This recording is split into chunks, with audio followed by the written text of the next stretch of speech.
So breaking news mga sangkay, meron na naman pong nagaganap na sunog doon sa bansang Amerika. At ito na naman mga sangkay ay sa California.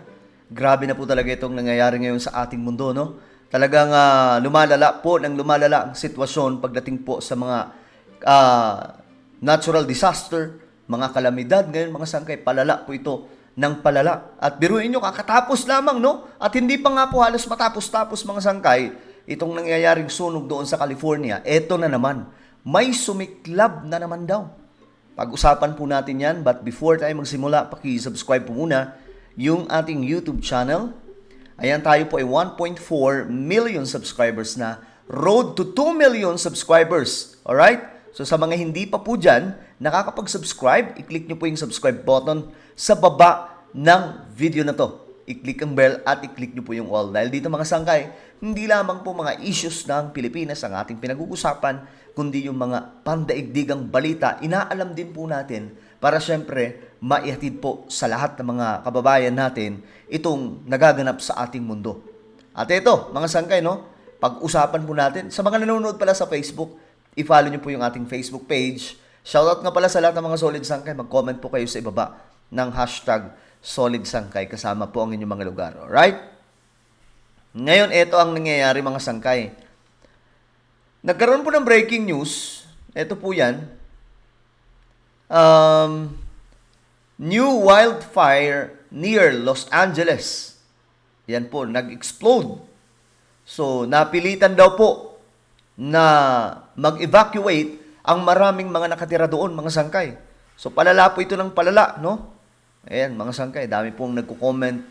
Kinakabahan na po sila sa mga nangyayari, nagaganap sa ating mundo.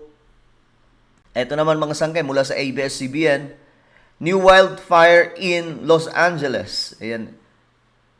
Prompts evacuations. Sparks immediate. At ito daw po ay banta sa buhay ngayon ng maraming nakatira doon. So, alamin po natin mga sangkay, kung ito ba ay nagpapatuloy pa rin magpahanggang ngayon. Kasi ito po yung report, mga sangkay, ng UNTV.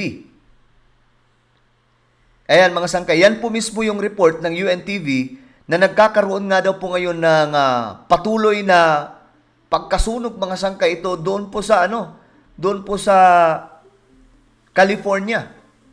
At may mga nagpo-post pa nga po ng ganito ngayon mga sangkay na mukhang may nangyayari pong delikado sa ating mundo. And the world is shaking by calamities.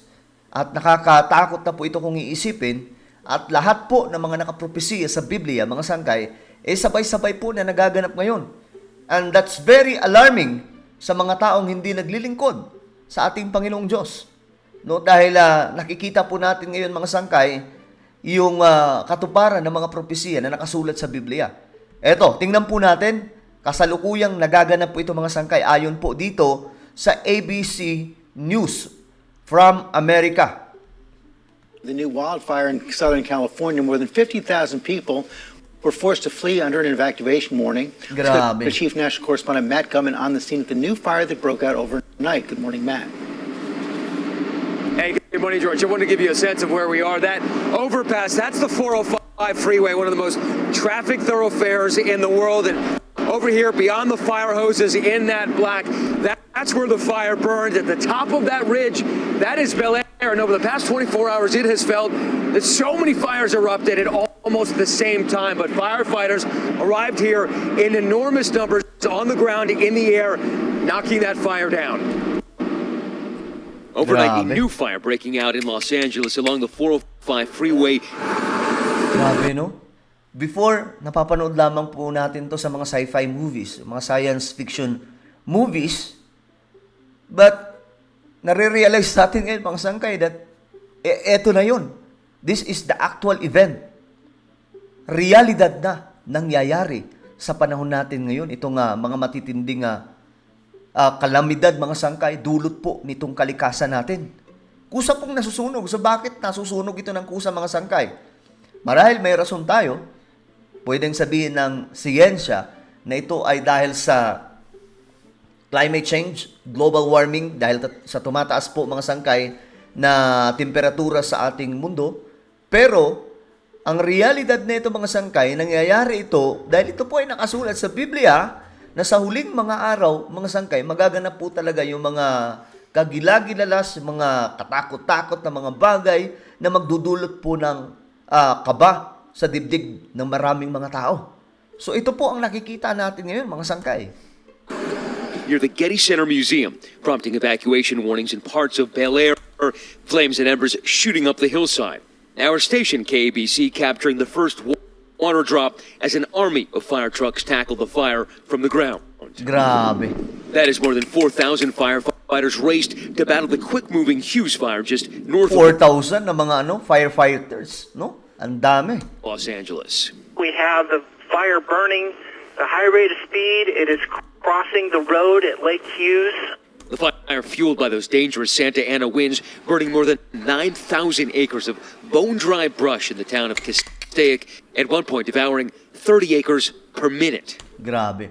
Alam nyo, yung isa pa nga pong pangyayari dyan, mga sangkay, na medyo misteryoso lang, yung mabilis na pagkalat ng apoy, kasi may ipo-ipo ng hangin na may kasamang apoy.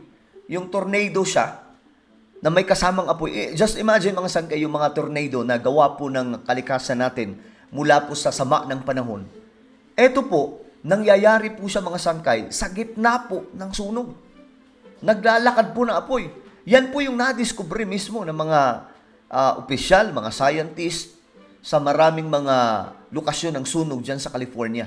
No? At halos kahalintulad po ito mga sangkay ng pillar of fire na nakasulat sa Bible. Pero dito kasi, nangyari distraction. Nung panahon po na nasa Biblia, yung pillar of fire, mayroon po nun bilang pangdepensa ng bansang Israel laban po kay Pharaoh. So, ngayon mga sangkay, nawi-witness po natin, ganito po nakakakilabot itong nangyayari doon ngayon sa bansang Amerika. The weather is what's predominantly driving this fire, and it's spread right now. Multiple fires igniting on Wednesday in Southern California, Grabe. seemingly at the same time. Firefighters trying to put out the fire behind me. It started in that car. They managed to get the car fire under control right off the 405, but all these trees keep igniting, and in the background, My just goodness. over my left shoulder, is the Hughes fire. In Castaic, tens of thousands forced to leave their homes. It's emotionally exhausting, physically exhausting, and just tough. Grabe. At least 5 schools evacuating by busload, students rushing to safety. I was really scared because I thought I was going to get really hurt. Residents frantically hosing down their homes, some standing on the rooftops. I'll stay here and battle it out as long as it takes. Fleets of aircraft battling the flames from above. Firefighting aircraft have been dropping water right there. Those flames about 20 feet tall. Right here you have these bulldozers that have been trying to carve a line, a fire break here, just as that fire seems out of control here. The fire closing California's main north-south I-5 freeway, forcing its closure for hours overnight, backing up traffic for miles. Grabe, no? So ito yung nagaganap ngayon mga sangkay doon sa California. Tuloy-tuloy pa rin mga sangkay itong sunog na nangyayari. At wildfire, parang nagiging normal na lamang po ito sa ating mundo. At para po sa inyong kaalaman, kung akala po natin, sa kanila lamang nangyayari ito mga sangkay, maging sa Pilipinas, nagaganap po ito every time na nasa season ng summer po tayo. At naalala ko mga sangkay, one time nagkaroon kami ng pagbisita o pagpasyal doon sa Bohol, nakita ko po yung mga chocolate hills na mga sunog na. Dahil po sa wildfire din. No? So ito din po ay nangyayari mga sangkay sa Pilipinas. Ang kaibahan lang, hindi po umaabot sa punto na dumadating po sa mga kabahayan, mga komunidad, kundi doon lamang po sa kabundukan.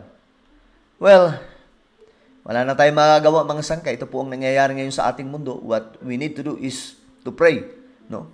We have to pray na naway gabayan tayo ng ating Panginoon kasi hindi na po tayo, namumuhay tayo sa mundo na hindi na po talaga tayo sigurado sa mga nagaganap. What will happen tomorrow, next day, next month, next year.